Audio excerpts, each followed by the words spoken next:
Hello friends, hi. எல்லோரும் எப்படி இருக்கீங்க? கண்டிப்பாக நல்லா இருப்பீங்கன்னு நம்புகிறேன். என்னப்பா போன வீடியோ கொஞ்சம் டல்லாக இருந்தது, இந்த வீடியோ பிரைட்டாக இருக்கான்னு பார்க்குறீங்களா? ஆமாங்க, ஒரு கம்பார்ட்மெண்ட் கொஞ்சம் ஃப்ரீயாக இருந்தது, கொஞ்சம் லைட்னிங்கும் இருந்தது. ஸோ இங்கே வந்து உட்காந்துட்டாச்சு. ஸோ எல்லாருக்கும் merry Christmas. Wish happy merry Christmas. எல்லோரும் நல்லா என்ஜாய் பண்ணுங்கள். Happy holidays. ஆக்சுவலாக இந்த நியூ இயரும் கிறிஸ்மஸும் சேர்ந்து இங்கே யூஎஸில் வரும்போது சேர்ந்து தான் அந்த 2 வீக்ஸ் வந்து ஹாலிடேஸ் பீரியடாக இருக்கணும் போது ஹாப்பி ஹாலிடேஸ்னு தான் சொல்லுவாங்க. ஸோ நானும் உங்களுக்கு ஹாப்பி ஹாலிடேஸ் சொல்கிறேன், மேரி கிறிஸ்மஸ் சொல்கிறேன். எல்லோரும் என்ஜாய் பண்ணுங்கள். பிக் பாஸ் வீட்லேயும் வந்து மேரி கிறிஸ்மஸ் சொல்கிறதுக்கு ஒரு சீக்ரெட் தாத்தா வந்துட்டு போனார். எல்லா யூடியூபர்ஸ் நான் ஆல்ரெடி என்னோடய வீடியோஸில் ஸ்பெசிஃபிக்காக சொல்லியிருக்க மாட்டேன், ஒரு ஃப்ளோவில் சொல்லியிருப்பேன். அது வேறு யாரும் இல்லைங்க, நம்ம சௌந்தர்யா தான். சீசன் 8 சௌந்தர்யா தான் வந்திருப்பாங்க. ஸோ வந்து அவங்க வந்துட்டு கிறிஸ்மஸ் தாத்தா வந்துட்டு போனாங்க. ஆக்சுவலாக அது ரிவீல் பண்ணுவாங்கன்னு நினச்சேன், ஆனால் ரிவீல் பண்ணலை. வந்துட்டு எல்லாருக்கும் சாக்லேட்ஸ் கொடுத்துட்டு டான்ஸ் ஆடிட்டு போயிருப்பாங்க. ரொம்ப ஃபன்னாக இருந்திருக்கும். அதே டைமில் அவங்க கொடுத்த சாக்லேட்ஸு கூட அங்கே வந்து எல்லாருக்கும் ஒரு டைப் ஆஃப் ஃப்ளேவரில் கொடுத்துட்டு போயிருப்பாங்க. அப்போ அதுலேயுமே சாண்ட்ராக்கு, கமருதீனுக்கு, பாருக்கு அந்த சாக்லேட் கையில் அவங்க சாப்பிடும்போது ஃப்ரீஸ் வச்சுட்டு அதில் ஒரு சும்மா ஒரு குட்டி கலாட்டா மாதிரி நடக்கும் அப்படின்னு சொல்லும்போது இப்போ வரைக்கும் ஓகே தான். மேரி கிறிஸ்மஸ், ஹாப்பி கிறிஸ்மஸ்னு மார்னிங்கு பாரும் எல்லாம் ஹாப்பியாக தான் இருக்காங்க. ஆனால் இதுக்கப்புறம் இன்றைக்கி என்ன பஞ்சாயத்து வரும் அப்படிங்கிறது தெரியல. நான் நேற்று நடந்த பஞ்சாயத்து பற்றி ஒரு வீடியோ போட்டிருப்பேன். ஸோ நான் ஆல்ரெடி சொல்லியிருக்கனால ட்ரெயினில் இருக்கும் ட்ராவல்னு சொல்லும்போது அந்த வீடியோ வந்து பாதியிலே கட் ஆகிருக்கும். ஸோ அந்த ஷேக்கிங்கில் வந்து எனக்கு நெட்டும் சரியாக வரல, விட்டு வந்துச்சு அப்படின்னு சொல்லும்போது அது கட் ஆகிடுச்சு. ஆனால் அந்த வீடியோ அப்படியே வந்துட்டு 5 மினிட்ஸ் தான் நான் பேசியிருப்பேன், விட்டுட்டேன். ஸோ அதோட கண்டினியூவேஷனாக இதில் வந்து மற்றதெல்லாம் பேசலாம் அப்படின்னு சொல்லிட்டு அப்புறம் வந்து பார்த்திங்கன்னா நேற்று வந்து திவ்யாவோட அப்பா வந்து பண்ணது என்ன சொல்கிறது, அமித் ஒய்ஃப் வந்து சுருக்குன்னு பண்ணாங்க அப்படின்னு சொன்னால் இவங்க வந்துட்டு திவ்யாவோட அப்பா வந்துட்டு வாழைப்பழத்தில் ஊசி ஏற்றுற மாதிரி ஏற்றுனாரு அப்படின்னு தான் சொல்லணும். ஓகே, நீங்கள் உங்கள் பொண்ணுக்கு சப்போர்ட் பண்ணுங்கள், இல்லைன்னு சொல்லலை. ஆனால் அந்த வார்டன் டாஸ்க்லலாம் வந்துட்டு ஆக்சுவலாக பார்த்தா வார்டன் டாஸ்க் தானே ஃபஸ்ட்டு வந்துச்சு, அதுக்கப்புறம் தானே வந்துட்டு கோர்ட் டாஸ்க் வந்துச்சுன்னு சொல்லும்போது உங்கள் பொண்ணும் எஃப்ஜேவும் சேர்ந்து தானே அந்த லெட்டர் எழுதினாங்க ஒரு பொண்ணு கேரக்டர் அசாசினேட் பண்ணுற மாதிரி. அது இது வரைக்கும் சேனலும் ரிவீல் பண்ணலை, நீங்களும் ரிவீல் பண்ணலை அப்படின்னு சொல்லுவோம். ஐ மீன் பாரும் திவ்யாவும் ரிவீல் பண்ணலை அப்படின்னு சொல்லும்போது கூட இருந்த விக்ரம் அதை சொல்லலை. அதுக்கு ஒரு கோர்ட்டு கேஸுன்னு போய் கூட அந்த டாஸ்க் வழியாக கேட்டோம், அதுக்கான விஷயங்கள் வரலை. இல்லை அந்த டாஸ்க் முடிஞ்ச அப்புறம் வீக்கெண்டில் அதுக்கான விஷயங்கள் வரலன்னும் போது இந்த வாரம் தான் அதை வந்து அமித் சொல்லியிருப்பார் எஃப்ஜேன். அப்போ கூட அவர் திவ்யாவை சொல்லியிருக்க மாட்டார், எஃப்ஜேன் மட்டும்தான் சொல்லியிருப்பார். திவ்யா விக்ரம் சொல்லி திவ்யா எழுதி எஃப்ஜே பக்கத்தில் உட்காந்தாருன்னு சொல்லும்போது 3 பேருக்குமே அதில் பொறுப்பு இருக்கணும் போது இப்போ வரைக்கும் அந்த சேனல் வந்து திவ்யான்னு ரிவீல் பண்ணவே இல்லை அப்படிங்கிறது தான் விஷயமா இருக்கணும் போது ஒரு பொண்ணு அப்படி வந்துட்டு பேசி நீங்கள் வந்து கேரக்டர் அசாசினேட் பண்ணி அவள் இல்லாத இடத்துல அவளை பற்றி லேக்கியோன்னு பேசுகிறதாகட்டும், அதுக்கப்புறம் இப்போ கிச்சனில் எப்போ பாரு சாமான் தைக்கிற வேலையாகட்டும், ஹவுஸ் கிளீனிங் எந்த வேலையில் பாரு இருந்தாலும் பாரு அங்கே இருக்கால, நான் ஒரு பிரச்சனை கிளப்பிடுறேன், பாரு கிட்ட வேறு யாரோ பிரச்சனை பண்ணுறாங்க, நடுவில் நான் போய் உள்ள ஒன்று பண்ணுறேன் அப்படின்னு சொல்லும்போது நேற்று கூட வந்து அமித் விஷயங்களில் வந்து பாரு இருக்கிற இடம் வந்து பாரு விடம் அமித் அவிடம்னு சொல்லி அதை ஆரம்பித்து விட்றது செய்யலாம் பார்த்திங்கன்னா திவ்யா தான் பண்ணியிருப்பாங்க. ஏன்னா அமித் கிச்சன் டீம்னு சொல்லும்போது அந்த பால் எடுத்து வைக்கிறது ஏதோ ஃப்ரிட்ஜில் வைக்க சொல்லியிருப்பாங்க. அப்போ வந்துட்டு அவர் வந்து வெளில போயிடுவார். அப்போ வந்து அப்புறம் வந்து செய்கிறேன் அப்படின்னு அதை வந்து திவ்யா வந்து கனிக்கிட்ட சொல்லிவிட்டு எனக்கு ஒரு வேலை இருக்குது நான் போயிட்டு வரானும் போது ஆப்வியஸாக அந்த இடத்த வந்து நழுவுறது அப்படிங்கிறது அதுக்கு அர்த்தம்னு சொல்லும்போது அதுக்கப்புறம் கனி கூப்பிட்டு அதை கேட்கும்போது தான் அந்த ஆர்குமெண்ட் வரும்போது நீங்கள் தான் எப்போ பாரு நீங்கள் எங்கேருந்து வரீங்களோ அங்கே தான் பாருவும் வராங்க அப்படின்ற மாதிரி ஒரு மாதிரிலாம் அது வேறு மாதிரி போகும்போது தான் அந்த இடத்துல வந்து நீங்கள் இப்படி பேசுறது செய்து பிடிக்கல அப்படின்ற மாதிரி அமித் சொல்லியிருப்பாரு அப்படின்னு சொல்லும்போது இந்த இடத்துல இப்போ நீங்கள் கூட தான் குரூப்பிசம்னு அப்படி இப்படின்னு சொல்கிறீங்க அப்படின்னு சொல்லி பாரு கனி கேட்க போய் தான் அது உன்னோட ஒன்று வரும் அப்படின்னு சொல்லும்போது அதுக்கு முன்னால் நைட் நடந்ததே காட்டியிருப்பாங்க. அந்த இடத்துல நான் தான் சாரி கேட்டுட்டேன்னு கனி சொன்னாலுமே அந்த நக்கல் நையாண்டி சாரி கேட்டாராமே அப்படின்னு அவங்க சாரி அவருக்கு பாருங்களா அது வேறு மாதிரி தோணுச்சாமே அப்படின்னு சொல்லி சரி சாரி அப்படின்னு சொல்லி ஒரு சிரிப்பு ஒன்று சிரிச்சிருப்பாங்க. அது விஷமத்தனமான சிரிப்பு தான். ஸோ அது சாரியை கேட்டுட்டேன், ஆனால் அதை நான் ப்ராப்பராக கேட்கலையே. அப்போ உங்கள் ஃப்ரெண்டு விக்ரம் அடிக்கடி சொல்லுவார், ஏன் சாண்ட்ரா கிட்ட நீங்கள் சாரி கேட்க சொல்லும்போது கூட அந்த குழந்தைங்க விஷயத்தில் எனக்கு அது சாரியாக வந்து கன்வே ஆகலாம், அவங்க ப்ராப்பராக கேட்கணும்னு சொல்லி தானே வீக்கெண்டில் கேட்க வச்சிங்க. இந்த விக்ரமுக்கும் கனிக்கும் சாரி கேட்கறத தவிர சாரி கேட்க வைக்கிறத தவிர வேறு வேலையே இல்லைன்னு சொல்லும்போது நீங்கள் மற்றவங்க கிட்ட சாரி கேட்கும் போது மட்டும் என்னது ப்ராப்பராக கேட்குறீங்களா அப்படின்னும் போது அது விஷமத்தனமாக தான் கேட்டிருப்பாங்க. அதை தான் அமித் சொல்லியிருப்பாரு அப்படின்னு சொல்லும்போது இந்த இடத்துல அந்த சண்டைக்கான இன்டென்ஸாக ஒன்று ஆரம்பித்து விட்டது திவ்யா தான் சொல்லும்போது எப்போ பின்னாடி உட்காந்து பாருவை பற்றி அந்த கிச்சனில், அதுவும் இந்த கிச்சனில் வந்து உட்காந்ததுக்கப்புறம் அந்த அப்பத்தான் அதாவது அந்த ஊர்கிழவி பேசுறது அப்படிங்கிறத விடவும் அந்த விஷமத்தனம் அப்படிங்கிறத ரொம்பவே வந்து டெலிபரேட்டாக பாரு மேலே கொட்டிக்கிட்டே இருக்கிறது உங்கள் பொண்ணு தானே சார். ஆனால் பாரு பேசுறது மட்டும் நடுவில் வந்துடுறாங்க. யாருக்கு என்ன பிரச்சனைனாலும் உடனே பாரு வந்துடுவாங்களே, அந்த இடத்துல ஒன்று போகும். அதுவும் பாரு அம்மா பேசுனதெல்லாம் இருக்கே, அப்பா உங்கள் பொண்ணு உங்களுக்கு ஒஸ்தி தான்மா, இல்லைன்னு சொல்லலை, அதுக்கு 100 முட்டு பொண்ணு இப்படி பேசுறது உங்களுக்கு நாக்கு கூசலையா அப்படிங்கிற மாதிரி தான் இருக்குது. உங்கள் உங்கள் பொண்ணு உங்களுக்கு வேணுன்றது இல்லை, உங்கள் பொண்ணு கேம் வந்து ஷைன் ஆகணுன்றது எல்லாருக்கும் இருக்க யதார்த்தமான ஆசை தான். ஆனால் அதுக்குன்னு ஒரு பொண்ணு அப்போ எல்லாருமே அந்த வீட்டில் சம்பளம் வாங்கிட்டு தான் அங்கே இருக்காங்க அப்படின்னு சொல்லும்போது, அப்போ அவங்கவுங்க வாங்குற சம்பளத்துக்கு வேலை செய்யணும். அவள் பாரு வேலை செய்கிறா, அந்த வேலையில் தப்போ சரி அதை அவள் ஃபேஸ் பண்ணிக்குவா. ஆனால் சம்பளம் மட்டும் எங்களுக்கு வேணும், வேலையை செய்ய மாட்டோம், ஓசியில் வந்து எங்களுக்கு வந்துட்டு சம்பளம் மட்டும் வேணும் அப்படின்னும்போது உங்கள் பொண்ணு என்ன கேம் ஆடி கிழிச்சா? ஒன்றுமே ஆடலை. முதல் வந்த 2 வாரமும் சாண்ட்ரா பின்னாடி சுற்றிட்டு பார்வை டாமினேட் பண்ணிட்டு இருந்தா. பார்வை அந்த லவ் மேட்டர் விஷயங்கள் பண்ணிட்டு இருந்தா. ஒயில்டு கார்டு என்ட்ரியாக வந்த கெத்து வந்தப்போ, அதுக்கப்புறம் டப்பா காலி ஆன உடனே அதுக்கப்புறம் வேறு வழியே இல்லாமல் எல்லாரும் சேர்ந்து இவங்கள ஃபஸ்ட்டு நடிக்கிறாங்க. ஒயில்டு கார்டுன்னு சொன்னோடனே பாரு கூட சேர்ந்து கேம் ஆடினா. நாமினேஷன் இல்லைனா அதில் அந்த கேஸில் வந்து கோர்ட் கேஸில் வந்து பொய்யா சாட்சி சொன்னா பாருக்கு எதிராக. அப்படி இருக்கிற பட்சத்தில் அந்த கோர்ட் கேஸ் விஷயத்தில் பாருக்கு வந்து ஃபேவராக இருக்குது அந்த போது அப்படின்னும்போது தான் வந்துட்டு அந்த ஒரு கான்ட்ரவர்சி வரும். பாரு நீங்கள் திவ்யாவை ஜட்ஜாக போடுவீங்க, அமித்தை போடுவீங்க, கனியை போடுவீங்க, எல்லாம் போடுவீங்க. பாரு எங்கேயாச்சும் நீங்கள் ஜட்ஜாக போட்டிங்களா சார்? அந்த வக்கீல் விஷயத்தில் வாதாடினது கூட நீங்கள் 1 ஹவரில் போடல. அதுவுமே உப்பு சப்பு இல்லாத கேஸ் தான். விக்ரம் சுபி விஷயங்கள் தான். அதுலேயும் விக்ரம் தோத்துட்டு சுபி ஜெயிச்சிட்டான்றதுனால தான் நீங்கள் அதையும் 1 ஹவரில் பெருசாக காட்டினீங்க. பட்டும் படாமல் ஆற்றுல ஒரு கால் சேத்துல ஒரு கால் மாதிரி ஆரம்பிச்சிங்க, முடிச்சிட்டிங்க. என்ன ஏதோ அவள் எப்படி ஆர்கியூ பண்ணால் அவங்க அப்பாவுக்கு வந்து எப்படி வந்து கடவுளாக இருக்க அவங்க அப்பாவுக்கு தேங்க்ஸ் சொன்னால் நம்ம சப்ஸ்கிரைபர் ஃப்ரெண்ட்ஸ் கூட ஒருத்தவங்க சொல்லியிருந்தாங்க. அவங்க அப்பா பேர்லாம் சொல்லி அந்த பொண்ணு தேங்க்ஸ் சொல்லும்போது எங்களுக்கே ஒரு மாதிரி இருந்தது அப்படின்னு சொல்லும்போது, கடவுளாக இருக்க அவங்க அப்பாவுக்கு அவள் தேங்க்ஸ் சொன்னா அந்த கோட் போட்டுக்கிட்டு அப்படின்லாம் சொல்லும்போது, அவளுக்கான எந்த ஒரு பவரையுமே அவள் கையில் கொடுக்காம அப்படியே நீங்கள் வந்து வார்டனுக்குள்ள பவர் கொடுத்தீங்க. அதுலேயே அந்த எஃப்ஜே என்ன பண்ணா, அந்த ஒரு ஃப்ராடு, அந்த அவள் வார்டனாக இருக்க இடத்துல என்ன அசிஸ்டன்ட் வார்டனாக போட்டால் எனக்கான நான் தலையாக இருக்கேன், அவளுக்கு எப்படி நான் வந்துட்டு வாலாட்டுவேன், அவளுக்கு எப்படி வந்துட்டு நான் வந்துட்டு என்ன சொல்கிறது, அவளுக்கான விஷயங்கள் அவள் சொல்லும் போது அவள் அதிகாரத்தில் சொன்னால் நான் எப்படி செய்வேன் அப்படின்னு மாதிரி அவன் திமிரில் ஒன்று பண்ணி அந்த வாரம் ஒஸ்ட் வாங்குவான். அவன் செய்யாதுக்கு அவன் ஒஸ்ட் வாங்கினான். ஆனால் பாரு கூட இருந்ததுனால தான் நான் செய்யலை, பாரு வாடனா இருந்ததுனால தான் நான் செய்யலை அப்படின்னும் போது அந்த பொண்ணுக்கு பவரை கொடுத்தாலும் அந்த பொண்ணு கெஞ்சி மிஞ்சி அந்த பவரை யூஸ் பண்ணணும், அதிகாரத்தை காட்டக்கூடாது. இவனுங்களுக்கு ஒரு பவர் கொடுத்தா இவனுங்க அதிகாரத்தை காட்டுவானுங்க. அந்த இடத்துல அந்த அதிகாரம் ஓவர் போட போகும்போது அந்த பொண்ணு இல்லை நீ வந்து இப்படி கொஸ்டின் பண்ணுறியே, இல்லை இப்படி பண்ணுறீங்க, உங்கள் கையில் பவர் இருக்குன்றதுக்காக என்ன வேணால் பண்ணுவீங்களா அப்படின்னு ஒரு கொஸ்டின் வச்சு, அது கேப்டன்சி ஆகட்டும், ஜட்ஜ் ஆகட்டும், என்னவா வேணா இருக்கட்டும், அந்த வந்து பவருக்கு வந்து விக்ரமுக்கு கொடுக்கறதாகட்டும், எதுவாக வேணா இருக்கட்டும். ஸோ உங்கள் கையில் ஒரு பவர் இருந்தால் நீங்கள் பாரு அட்டாக் பண்ணுவீங்க. ஆனால் பாரு கையில் ஒரு பவர் இருந்தால் அது கொடுக்கறதுக்கு யாரும் தயாராக, ஏன் அந்த பிபி டீமே தயாராகணும் போது அந்த பொண்ணு கிடைக்கிற கேப்பில் அவளுக்கான ஒரு விஷயங்களை கேமாவோ இல்லை அவளுக்கான ஒரு ஸ்ட்ராட்டஜியாவோ எடுத்து வைக்கிறா. அதே சார் உங்கள் கண்ணையும் காதையும் குத்துது அப்படின்னு சொல்லும்போது உங்கள் பொண்ணுக்கு தான் ஹெவி பிஆர் வெளில செட் பண்ணியிருக்கீங்கல்ல, வெறும்னே பாரு அடிச்சு ஆடுறது மட்டும்தான் உங்கள் பொண்ணு பண்ணுறாங்கன்னு நினச்சிட்டு இருந்தா, நீங்களும் உள்ளே வந்து மற்ற கண்டஸ்டன்ஸ்லாம் இருக்கும்போது பார்வதை அடிச்சுட்டு போனீங்க நக்கல் நையாண்டின். உங்கள் வயசுக்கு மரியாதை கொடுத்து அந்த பொண்ணு கம்முன்னு இருந்துச்சு தவிர அந்த பொண்ணு கூட கூட கவுண்டர் பேசி பழைய மாதிரி இருந்தால் உங்கள் மரியாதை போயிருக்கும் அந்த இடத்துலன்னு சொல்லும்போது, இது வந்து விளையாட்டை இதெல்லாம் செஞ்சுட்டு விளையாட்டை தான் செஞ்சேன்ற மாதிரி அதுக்கப்புறம் வந்து திவ்யா சாரி கேட்டது. நீங்கள் எபிசோட் சாரிலாம் கேட்கல, யாரும் தப்பெல்லாம் எடுத்துக்காதீங்க, அவர் விளையாட்டை தான் கலாச்சிருப்பாரு. பாரு யாருக்கா இதை ஹர்ட் இருந்தால் அதே நம்ம எல்லாத்தையும் செஞ்சுட்டு ஹர்ட் இருந்தால் பாரு ஓகே பெருசாக எடுத்துக்காத, ஹர்ட் இருந்தால் பெருசாக எடுத்துக்காத அப்படின்ற மாதிரி பேசுறது. நீ தானே ஏற்றியும் விட்ட. அதுக்கப்புறம் வந்து இன்னொன்று சொன்னாங்க கவனிச்சிங்களா திவ்யா, நீங்களுமே நல்லா ஆடி இன்னும் கொஞ்சம் ஜாலியாக பேசியிருந்துருக்கலாம், ஃபன்னாக பேசியிருந்துருக்கலாம். அதை பாரு சொன்னார், இதுவே ஃபன்னாக தாம்மா போச்சு அப்படின்னு. உடனே வந்து சுபிக்ஷா இல்லை மற்றவங்களாம் வந்து இது ஃபன்னாக தான் போச்சு, இதெல்லாம் போய் யார் எடுத்துக்கு போயமா, அடி வாங்கினது வலிச்சுதா வலிக்கலையான்னு அவள் சொல்லணும். அடிச்ச நீங்கள் எப்படிமா சொல்லுவீங்க அவளுக்கு வலிக்குதா வலிக்கலையான்னு? அவள் அடிக்கிறதுக்கு தான் எப்போ பாரு கும்பல் சேர்ந்து அடிக்கிறீங்கம்மா அப்படின்னு சொல்லும்போது அவளை தனியாக நேருக்கு நேர் நின்று பேச அந்த வீட்டில் யாருக்கும் தைரியமும் இல்லை, கட்ஸும் இல்லை, ஒரு பொய்ஷும் இல்லை. அவள் முன்னாடி கேம் ஆட கூட உங்களுக்கு பிரயோஜனம் இல்லை. வெறுமனே போய் பித்தலாட்டம் பண்ணி அந்த புரளி பேசுறது மட்டும்தான் உங்கள் வேலையை வச்சுருக்கீங்க. அவள் ஒரு வேலை செய்யலைன்னா அவகிட்ட போய் டேரெக்டாக ஏன் இந்த வேலையை செய்யலைன்ற கேட்குற தெளிவோ இல்லை கேட்குற தைரியமோ யாருக்கும் கிடையாது. ஆனால் அவள் செய்யலைன்றது மட்டும் ஒருத்தங்கிட்ட அந்த ஒருத்தன் போட்டு கொடுத்து கோல் மூட்டி விட்டு அதுவும் அந்த விக்ரம் இருக்கானே அவள் பின்னாடி திரியறதே பெரிய வேலையாக வச்சுருக்கான் அப்படின்னு சொல்லும்போது, அப்புறம் வந்து அவள் அந்த ஒரு கிச்சன் அந்த மீன் பாத்திரம் கதையும் அதே தான். அந்த மீன் பாத்திரம் அவள் கழுவுனாலும் அதில் ஸ்மெல்லு போலையா, உடனே பார்வதி தான் அதை தேய்ச்சாங்கன்னா கனிக்கு என்ன மாதிரி சந்தோஷம். அந்த இடத்துல வந்துட்டு அப்போ வந்துட்டு அமித் வந்து அவர் அந்த இடத்துல தேவையில்லாம வாயை விட்டார் தான். அதை தான் அவங்க ஒய்ஃப் சொன்னாங்க, அந்த இடத்துல நான் அமித்துக்கு சப்போர்ட்லாம் பண்ணலை, அவள் விஷயம் பேசிக்கிட்டோன்றது ஓகே தான்.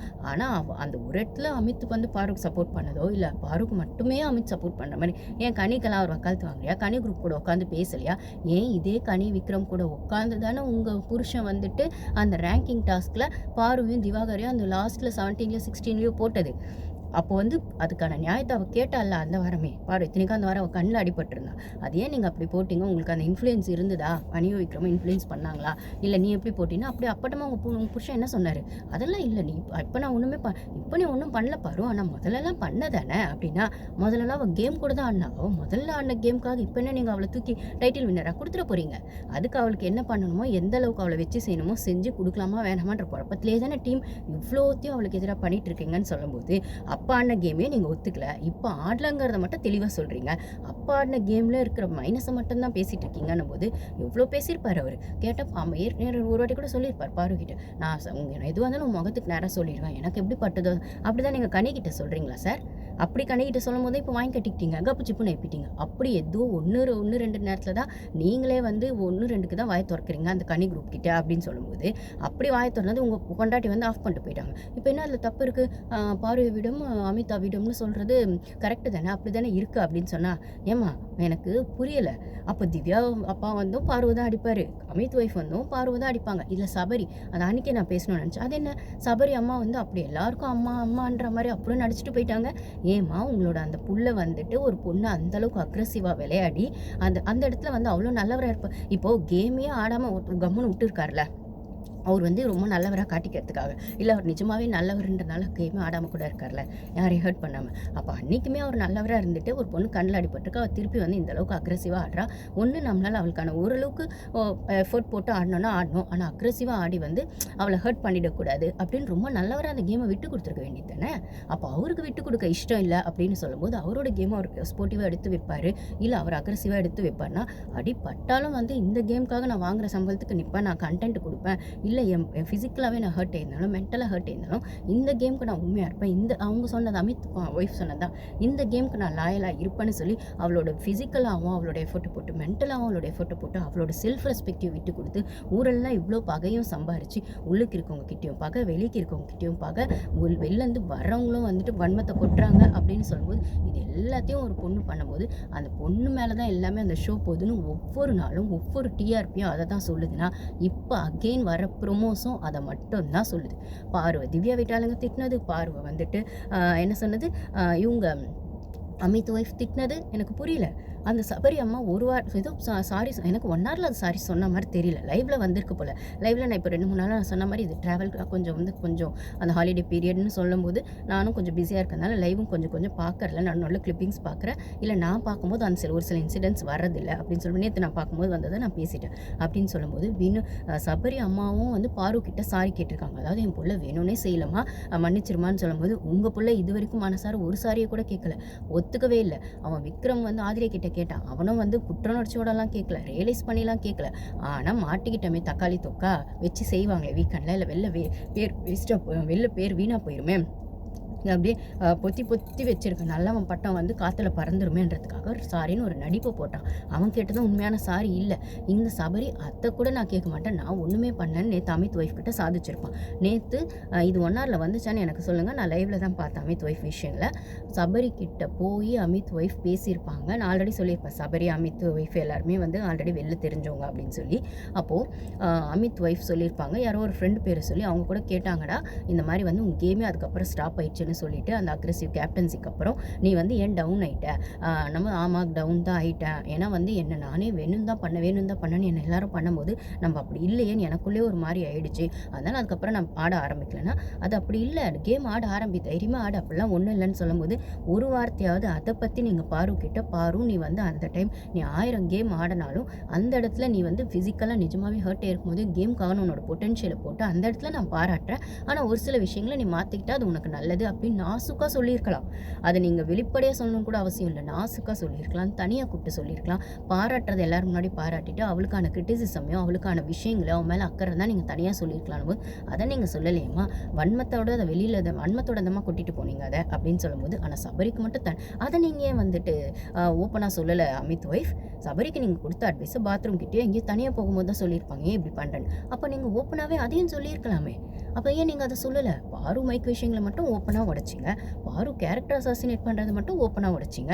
என்ன வேணால் கேமுக்காக பண்ணலான்னு பண்ணாத, அது கேரக்டரையும் காட்டணும் ஒரு மாதிரி அந்த பொண்ணை வந்து ஃபுல்லாகவே வந்துட்டு டேமேஜ் பண்ணிட்டு போனீங்க. அப்போ அதையே நீங்கள் சபரிக்கும் சொல்லியிருக்கலாம், கமருக்கும் சொல்லியிருக்கலாம். ஏன் சபரி உங்கள் தம்பியா இல்லை கமருதீன் உங்கள் அண்ணனா? ஓகே, கமருதீனுக்கு நீங்கள் அக்கான்னு நீங்கள் ஆல்ரெடி சொல்லிட்டீங்க, அது எதுவாக வேணால் இருந்துக்கிட்டு போட்டோம். ஆனால் ஒரு மனுஷன் நீங்கள் பாருக்கான விஷயத்துக்கு ஸ்டாண்ட் எடுக்கலைனாலும் அதே ஒரு பொம்பளையா ஒரு மனுஷியாக வந்துட்டு சபரி விஷயத்தில் இந்த மாதிரி நீ அந்த டைமுக்கு நீ சபரியை வந்து சாரி சொல்லலாம் சொல்லியிருக்க வேணாம். அமித் ஒய்ஃப் நீங்கள் வந்துட்டு இந்த மாதிரி அந்த அதுக்கப்புறம் கேமே காண சபரி, ஆடுங்க தைரியமாக ஆடுங்க, கேமில் இதெல்லாம் சகஜம் தான், பார்வையாக அதை ஸ்போர்ட்டிவாக எடுத்துக்கிட்டாங்க, அப்புறம் என்ன ஆடுங்கன்னு நீங்கள் ஓப்பனாக சொல்லியிருக்கலாமே, சொல்லலை. சேனலும் வந்து சாண்ட்ரா குழந்தைங்க சபரிக்கிட்ட ஏன் பாரு அடிச்சிங்க அப்படின்னு கேட்டது ஏன் நீங்கள் ஒன்னாரில் காட்டலை? இதெல்லாம் நீங்கள் ஏன் காட்டலை? சபரி அம்மா பாரு கிட்ட சாரி கேட்டதை ஏன் நீங்கள் ஒன்னாரில் காட்டலை? அப்போ வந்து புள்ள வேணும், புள்ள வேணும்னு செஞ்சான்னு சொல்லலாமா? ஆனால் அந்த சூழ்நிலையை ஹேண்டில் பண்ணியிருக்க வேண்டிய விதத்தில் ஹேண்டில் பண்ணலை. கேமுக்காக நான் எவ்வளோ அக்ரெசிவாக வேணால் பண்ணுவேன், முன்னாடியே சாரி சொல்லிட்டு அதை செஞ்சான் அப்படின்னு சொல்லும்போது அந்த பொண்ணு கேமுக்காக ஒன்று பண்ணுதுன்னா அது மட்டும் ஏன் தப்பாக போகுது வெளியில்? அப்போ ஒரு பையன் என்ன வேணால் கமருதீன் பண்ணுறது அவன் கேமுக்காக ஒன்று பண்ணால் அவன் கேமுக்காக பண்ணுறான்னு அவனை தள்ள தூக்கி வச்சு ஆடுறீங்க. அப்புறம் எஃப்ஜே ஒன்று பண்ணால் அவனை தனியாக ஒன்று பண்ணுறீங்க, விக்ரம் ஒன்று பண்ணால் அவனை தனியாக ஒன்று பண்ணுறீங்க, வினோத் ஒன்று பண்ணால் அதையும் தனியாக ஒன்று பண்ணுறீங்க. அதே வினோத் ஒய்ஃப் சொல்லிட்டு போனாங்க, அரோரா கூட பழகாத அப்படிங்கிறத தான் வினோத் ஒய்ஃப் சொல்லிட்டு போனாங்க. யார் எத்தனை பேர் கவனிச்சிங்க? நீ வெளில வா, இருக்கும் உனக்கு நிறைய ஃபோட்டோஸ் என்கிட்ட மாட்டியிருக்கு, அப்புறமா வச்சுக்கிறேன் உன்னை, அப்புறம் வா வெளியில் வா அப்படின்னு சொல்லிட்டு போனது யாரை சொன்னாங்க? இவர் அரோராவை கிஸ் அடிக்கிறது, அரோரா அழுத போய் பக்கத்தில் பெட்டில் உட்காருறது, அதான் சொன்னேன் லைவில் நிறைய ஒரு வினோத் பண்ணியிருக்காரு அரோரா கூட வந்துட்டு. ஆனால் இப்போ அதே அரோரா சுருக்குன்னு வினோத் கேள்வி கேட்கும் போது நேற்று அந்த பூரி மேட்டர்லேயும் வந்துருச்சு. வினோத் அமித் நடுவில் அந்த விஷயங்கள் வரும்போதுன்னு சொல்லும்போது கானு குட்டின்னு சொல்லிட்டு இருந்த அரோரா இப்போ வினோத்துக்கு எதிராக போகிறாங்க. ஏன்னா வினோத் வந்து இப்போ அந்த சைட்லேருந்து கொஞ்சம் வெளியில் வந்துட்டாருன்னொன்னே இவர் முன்னாடி பண்ணதெல்லாம் வச்சு அவளுக்கான அதாவது இப்போ வந்து எந்த ஜென்ஸையும் அவளோட கேம்குள்ளே அவளால் கொண்டு வர முடியல. இருந்த எஃப்ஜேவும் வெளியில் போயிட்டான். கமருதீன் அவன் கேம் ஆடணும்னு சொல்லிட்டு இல்லை, அப்படியே இருந்தாலும் 1-2 விஷயத்தில் பாரு கூட தான் வந்துட்டு ஒன்று பண்ணிட்டு இருக்கான் அப்படின்னு சொல்லும்போது சபரியை வந்து ஒரு ரூட் விட்டு பார்த்தா சபரி அந்த ரூட்டுக்குள்ளே வரல. விக்ரம் எப்பயுமே அவன் வக்கரத்துக்கான விஷயத்துக்கு தான் இம்பார்ட்டன்ஸ் கொடுக்குறான் அப்படின்னு தெரிஞ்சு போயிடுச்சு. அப்போ இவளுக்கான இவ எந்த கேம் அங்கே கொண்டு வந்தாலும் ஜென்ஸை வச்சு ஒரு ஆட்டம், இப்போ அதுக்கான ஜென்ஸ் யாரும் அங்கே இவளுக்கான கைக்குள்ளே இல்லை, இவ ஆட்டத்துக்கு அவங்க வரலை அப்படின்னு சொல்லும்போது இப்போது அவளோட கேமே டவுன் ஆயிடுச்சு. அப்படிங்கும்போது தான் ஏதோ ஒரு இடத்துல திருப்பி போயிட்டு எங்காவது ஒரு சின்ன பிரச்சனை நடந்தால் கூட அதை ஊதி பெருசாக்கலான் போது நேற்றுக்கு வினோத் விஷயங்கள் அப்படி வரும்போது தான் அவன் பண்ணானும் போது வினோத்துக்கு அரோரா மேலே தான் கோவம் அப்படின்னு சொல்லும்போது அதே அரோரா கிட்ட இவன் பண்ண ஒரு சில விஷயங்கள் அந்த ஃப்ளைங் கேஸ் அது விளையாட்டாக சொன்னாலுமே ஒரு பொண்ணாக ஒரு ஒய்ஃபாக உங்களுக்கு அது பாசிட்டிவ்னஸாக இருந்திருக்கும் அப்படின்னு சொல்லும்போது அதை நேற்று கூட சொல்லியிருப்பாங்க, பிக் பாஸை போட்டு கொடுத்துருப்பாரு, எல்லாத்தையும் சொல்லிட்டீங்களா ஒய்ஃப் கிட்ட அப்படின்னும் போது அந்த ஃப்ளைங் கேஸ் விஷயம் அப்படின்லாம் வரும்போது தான் என்னது அது தங்கச்சி தானே அப்படின்னு அவங்க சொன்னாலுமே இவர் டக்குன்னு தங்கச்சின்னு சொல்லவே இல்லையே, ஏன் சொல்லலை? அப்போ நீங்களும் அந்த வீட்டில் வந்து ஒரு பாய் ஃப்ரெண்டாக கேர்ள் ஃப்ரெண்டாக பழகியிருக்கீங்க அரோரா கூட, ரைட்டா? அப்போது உங்களுக்கான ஒரு விஷயத்துக்கு அவங்க ஏன்னா அரோரா அவங்கள நாமினேட் பண்ணக்கூடாது, அரோரா ஸ்ட்ராங் கண்டஸ்டன்ட்டு நீங்கள் நினச்சிருக்கீங்க, இல்லை அந்த குரூப்புக்குள்ளே இருக்காங்கன்னு நினச்சிருக்கீங்க, பிக் பாஸ் வந்து அரோரா சொன்னால் கேட்பாருன்னு நீங்கள் நினச்சிருக்கீங்க. அப்போது அந்த நாமினேஷனுக்குள்ளே வரக்கூடாதுன்னு முடிஞ்ச அளவுக்கு எல்லாரும் குட் புக்ஸில் இருக்க மாதிரி நீங்கள் ஒரு ப்ளே பண்ணுறீங்க. அதுக்கு அந்த அரோரா விஷயத்தில் இந்த கானு குட்டின்ற விஷயத்தில் நீங்கள் மாட்டிட்டீங்க. ஏன் அந்த ஒரு மாதிரி பாரு அரோரா சண்டைலாம் நடுவில் வரும்போது நைட்டில் போய் உட்காந்து அரோரா வரும்போது கூட அங்கெல்லாம் போய் கூட சமாதானப்படுத்தது பார்வை சமாதானப்படுத்துறது விடும் அரோராவை நிறைய சமாதானப்படுத்துறது தான் வினோத் ஜாஸ்தி.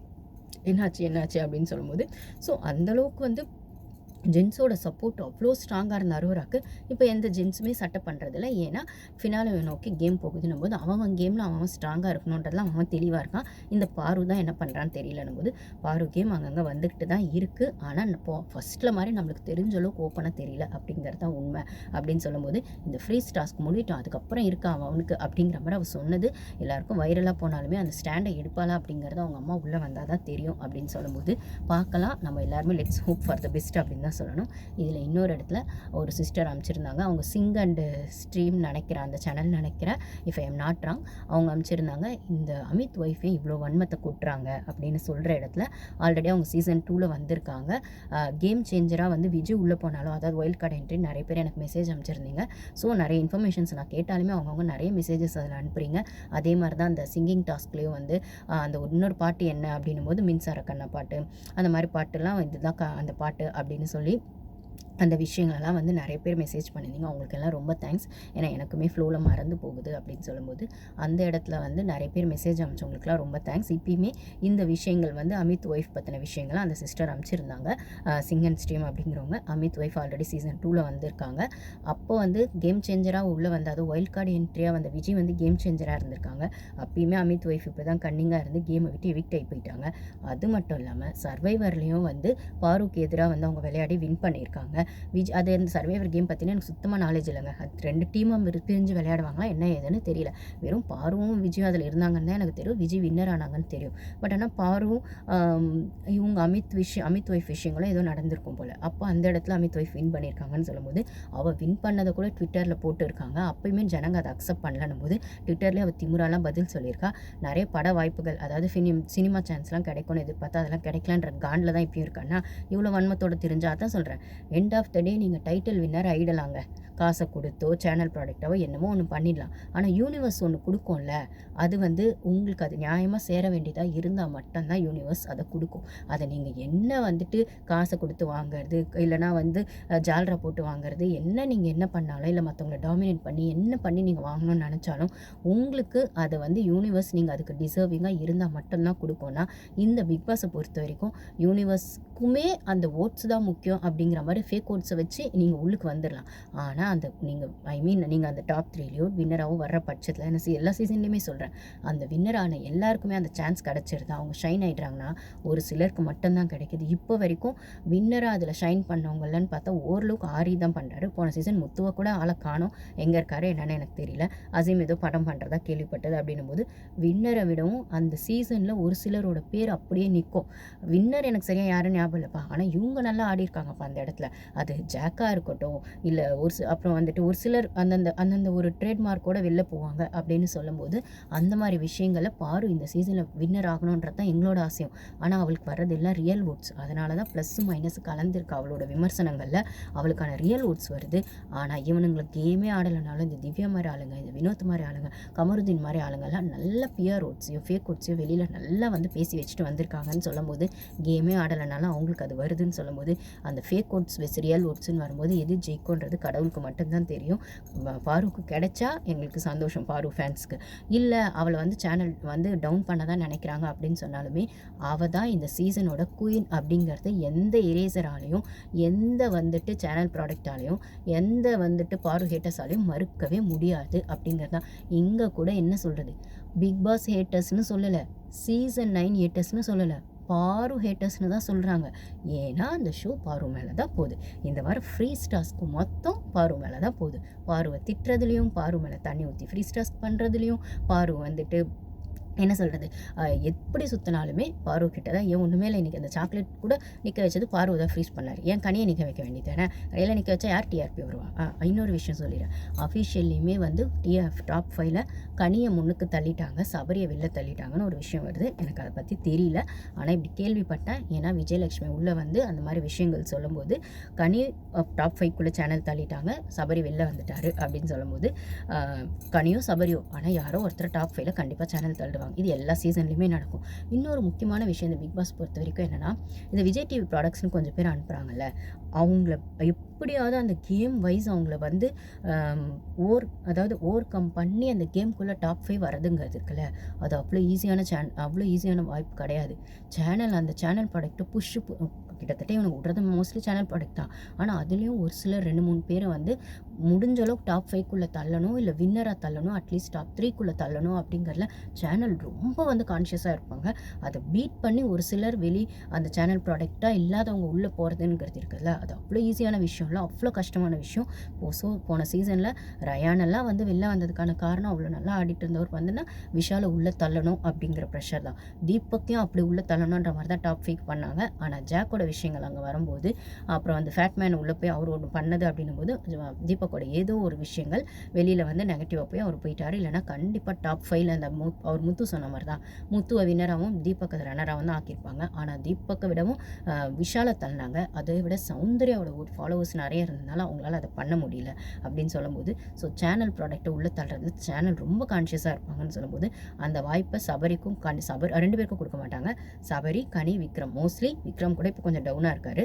ஸோ விக்ரமுக்காக கனி, சபரி இல்லை, கனி சபரிக்காக விக்ரம் உள்ளே வச்சுருக்காங்க. ஒன்ஸ் வந்து கனியும் சபரியும் உள்ளே தள்ளிட்டாங்க ப்ரெஷரில் அப்படின்னு, ஐ மீன் அந்த ஃபோர்ஸ் போட்டு தள்ளிட்டாங்கன்னா விக்ரம் ஆட்டோமேட்டிக்காக வெளில அனுப்பிடுவாங்க அப்படின்னு சொல்லும்போது, ஸோ இவங்க எல்லாரையும் மீறி சேனல் ப்ராடக்ட்டோ நீங்கள் வந்து பொலிட்டிஷியன் ப்ராடக்ட்டோ என்னமோ ஒன்று. இப்போ அரோராக்கெலாம் பொலிட்டிஷியன் ஓட்ஸே நிறைய வருதுன்றாங்க. அவ்வளோ பெரிய இன்ஃப்ளூயன்ஸ் இருக்காமா, அந்த மாதிரி ஓட் பேங்க் டாப் 5க்குள்ள அப்படி வராங்களாமா அப்படின்னு சொல்லும்போது, இவளுக்கான எந்த ஓட் பேங்க் இருக்கிற மாதிரி நம்மளுக்கு தெரியல. அவளுக்கான ரியல் ஓட்ஸ் வருது. அதனால தான் பிடிச்சவங்க பாதி பேர், பிடிக்காதவங்க பாதி பேர்னு அவளுக்கான ஸ்டாண்டர்டாக அந்த செகண்ட் தேர்டுக்குள்ளேயே போய் வரா அப்படின்னு சொல்லும்போது, இந்த விஷயங்களே காட்டுது அவளுக்கு வர்றது ரியல் ஓட்ஸ். ஜனங்க கோவப்படுற ஜனங்களும் அவன் மேலே இருக்காங்க, அவன் மேலே பாசம் காட்டி அவளோட ஃபேன்ஸாகவும் இருக்கிறாங்க அப்படின்னு சொல்லும்போது, எங்களை மாதிரி அவளுக்காக விஷயங்களை எடுத்து பேசி அவளுக்கான நியாயங்களை எடுத்து பேசும்போது, நியூட்ரல் ஆடியன்ஸ் ஒரு சிலர் வந்து அந்த விஷயங்களை, இந்த கேமில் இதுதான் நடக்குதா, அதனால தான் அந்த பொண்ணு இப்படி இருக்காளா, அதனால தான் அந்த பொண்ணு திட்டுறாங்களா அப்படின்னு சொல்லும்போது, அது பாரு ஃபேன்ஸாக இன்னும் மாறுறாங்க அப்படின்னு சொல்லும்போது, ஸோ அவளுக்கு வர்றது மொத்தமே ரியல் ஓட்ஸ் தான், இவனுங்களுக்கு வர்றது எல்லாம் ஃபேக் ஓட்ஸ் தான், இவனுங்க ரெடி பண்ணி வச்சுட்டு ஓட்ஸ் தான். இன்னொன்று சேனல் புஷ் பண்ணுற விஷயங்கள், அரோரா மாதிரி ஆளுங்க, கனி மாதிரி ஆளுங்க அப்படின்னு ஒன்று இருக்குது அப்படின்னு சொல்லும்போது, இந்த சீசனில் டாப் 3 அப்படின்னு என்ன கேட்டால், இப்போதைக்கு ஓட்டிங் வைஸ் பார்த்தா வினோத்தோ திவ்யாவோ தான் டாப் 2ல் வராங்க. தேர்டாக தான் பார்வை போடுவாங்களோ அப்படின்னு ஒரு விஷயம் இருக்குது. அது எப்படி நடக்கும்னு தெரியல. வின்னராக தான் வரணுன்றது தான் என்னோட ஆசையும் கூட. ஆனால் நம்ம என்ன ஆசைப்படுறோமோ அதையே சேனல் செய்ய போகிறாங்கன்னு ஒரு பெரிய கொஸ்டின் மார்க் அங்கே இருக்குன்னா, அவனுங்க செய்யறத செய்யட்டும். ஆனால் யூனிவர்ஸ்னு ஒன்று இருக்குது, அது என்ன பண்ணணுமோ அவளுக்கு கொடுக்கும். முக்கியமாக அவங்க அம்மா உள்ளே வரும்போது அவளுக்கான ஃபுல் பவரையும் திருப்பி கொடுத்துட்டு போவாங்க அப்படிங்கிறத நம்ம நம்புவோம். Thank you guys.